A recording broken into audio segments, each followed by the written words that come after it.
2023 के फरवरी के मंथ में मैंने सी सर्टिफिकेट एग्जाम दिया था और जितने भी कैंडिडेट सी सर्टिफिकेट के एग्जाम में दिया था उसमें कई सारी मिस्टेक्स हमने की थी। इवन मैंने भी काफी ज्यादा मिस्टेक की थी। क्या वो मिस्टेक थी उसका हम ध्यान रखेंगे ताकि आप अच्छा स्कोर कर पाए।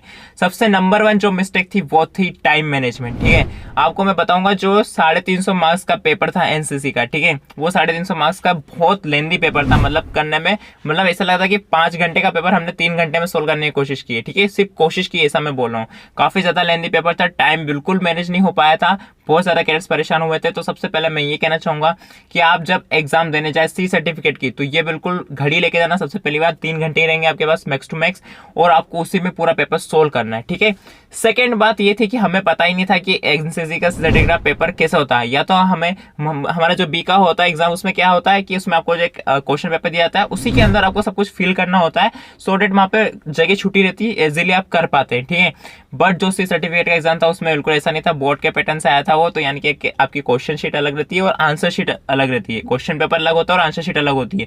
तो क्वेश्चन पेपर में क्या करते थे, हमको जो क्वेश्चन नहीं आता था हमको फिर आंसर शीट में उसके लिए काउंट करके जगह छोड़नी होती थी, ये सारी चीजें करनी होती थी, तो उसमें काफी ज्यादा टाइम जाता था। ठीक है, तो इस बात का ध्यान रखें, एनसीसी का सी सर्टिफिकेट आपको क्वेश्चन पेपर में सोल्व नहीं करना रहता, आंसर शीट अलग से मिलती है, उसमें सोल्व करना रहता है। हाँ, आंसर शीट आपको काफी सारी मिलेगी, जितनी जितनी ले सकते हैं, बट पेपर ऑलरेडी काफी लेंदी होता है तो एक को फिल कर पाना काफी मुश्किल होता है। ठीक है, नेक्स्ट मिस्टेक है पेड बार पैटर्न पता नहीं होता। ठीक है, एनसीसी के सी सर्टिफिकेट और बी सर्टिफिकेट का जो एग्जाम होता है लगभग 350 मार्क्स का होता है रिटन एग्जाम। ठीक है, और 150 के आसपास हमारा प्रैक्टिकल एग्जाम होता है। ठीक है, तो जो 350 मार्क्स होता है उसमें बी सर्टिफिकेट और सी सर्टिफिकेट ज्यादा अंतर नहीं है। ठीक है, कुछ टॉपिक्स है जिसमें मार्क्स थोड़े ऊपर नीचे है, ड्रिल वगैरह में थोड़े ज्यादा है सी सर्टिफिकेट में। ठीक है, तो उस तरीके से मार्क्स का मैनेजमेंट है। ठीक है, तो वो आपको पेपर पैटर्न पहले से ही पता होना चाहिए, क्योंकि आप वैसे भी प्रिपरेशन करेंगे तो आपको पता रहेगा। तो उस बात का बिल्कुल ध्यान रखना, उसके अकॉर्डिंग आपको प्रिपरेशन करना। इसके अलावा मैं आपको बताऊं जो छोटे छोटे टॉपिक होते हैं, जो हमारे डिजास्टर मैनेजमेंट होगा, जनरल नॉलेज से रिलेटेड क्वेश्चन होगा, ठीक है, इन सब के बारे में तो आपको बिल्कुल बेसिक सा बिल्कुल पता होना चाहिए। इसमें तो आपको पूरे मार्क्स मिलने चाहिए। ठीक है, कम मार्क्स का इसमें आता है, 10-15 मार्क्स का आता है,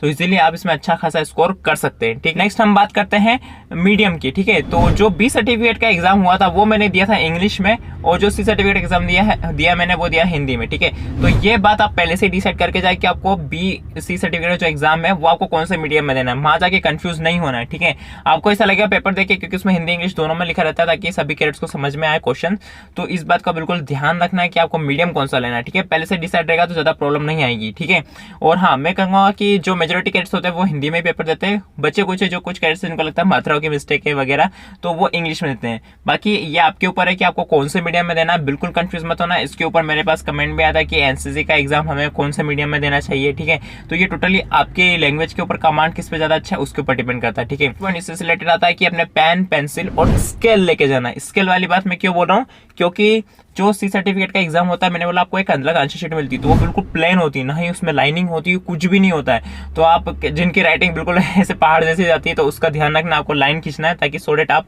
एक प्रॉपर सीक्वेंस में लिख पाए। ठीक है, इस बात का बिल्कुल ध्यान रखना। ठीक है, तो स्केल जरूर लेके जाना और पेंसिल। ठीक है, और पेन वगैरह तो आपको पता ही है। मैं आपको बताऊंगा कि पेपर सोल्व करने का बेस्ट तरीका क्या है मेरे अकॉर्डिंग, है ना। और जनरली मेजोरिटी मैंने कैडेट से पूछा था, उन्होंने क्या बताया, जो हमारा एनसीसी का सी सर्टिफिकेट का एग्जाम होता है काफी लेंथी होता है, लगभग 3 घंटे में पूरा पेपर सोल्व करना होता है, और जो क्वेश्चन हमको पहले आते हैं उनको जल्दी से सोल्व करके आगे बढ़ जाना है। ठीक है, और जब आपको लगे कि हाँ मैं आधे से ज्यादा से भी काफी ज्यादा पेपर सोल्व कर चुका हूं, उसके बाद आपको फिर रिटर्न देखना कि कौन कौन से क्वेश्चन छूटे हैं, या फिर पूरा पेपर हो जाए उसके बाद आप चेक कर सकते हैं कौन कौन से क्वेश्चन छूटे हैं, उनको भी सोल्व करना है। ठीक है, बिल्कुल आप जगह छोड़ेंगे क्योंकि आपको एक आंसर शीट में लिखना है तो वो अलग ही दिखेगा कि आपने जगह छोड़ी है, तो वहां पे भी कुछ ना कुछ लिखना है। तो कोई सा भी क्वेश्चन बिल्कुल नहीं छोड़ना है, कुछ ना कुछ उसमें जरूर लिखे आना है उस क्वेश्चन से रिलेटेड। ठीक है, कई सारे कैडेट्स है जिनका लास्ट वाला करीब 25 से 30, किसी का 50 मार्क्स का पोर्शन पूरा छूट गया। क्यों?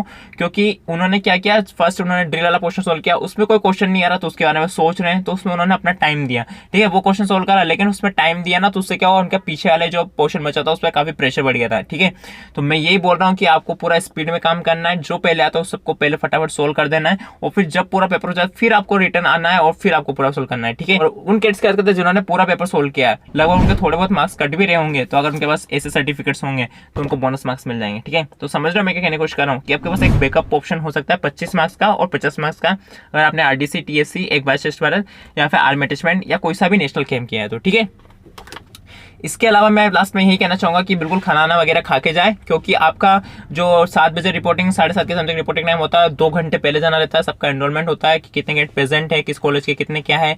उसके अलावा उन्हें हॉल में या फिर जहाँ पे भी एग्जाम कंडक्ट होती है किसी भी यूनिवर्सिटी में या फिर कॉलेज में, वहाँ ले जाया जाता है। तो और वहाँ पे 3 घंटे का पेपर चलता है, तो 5 घंटे ये हो गए। उसके 1 घंटे बाद आपका जो डिपार्चर टाइम होता है उसमें काफी टाइम लगता है, ठीक है। तो कुल मिला के है कि आपके 7 से 8 घंटे वहाँ आना है। तो खाना खा के जाएं, ठीक है, पानी की बोतल लेके जाएं और वॉच लेके जाएं, और अपना जितना भी बॉक्स है, tool kit, pen, pencil, scale, ये सब लेके जाएं, ठीक है। आई होप आज की वीडियो से आपको काफी ज्यादा नॉलेज मिली होगी, हेल्प हुआ होगा। ये मेरा एक्सपीरियंस है, तो आई होप आपको काफी काम आएगा, डेफिनेटली काफी हेल्प करेगा। अगर थोड़ा बहुत भी मोटिवेशन मिला है, कुछ भी अच्छा लगा, तो वीडियो को लाइक करो और एक प्यारा सा कमेंट करना और चैनल को सब्सक्राइब करो। तो मिलते हैं सिर्फ नेक्स्ट वीडियो, तब तक के लिए जय।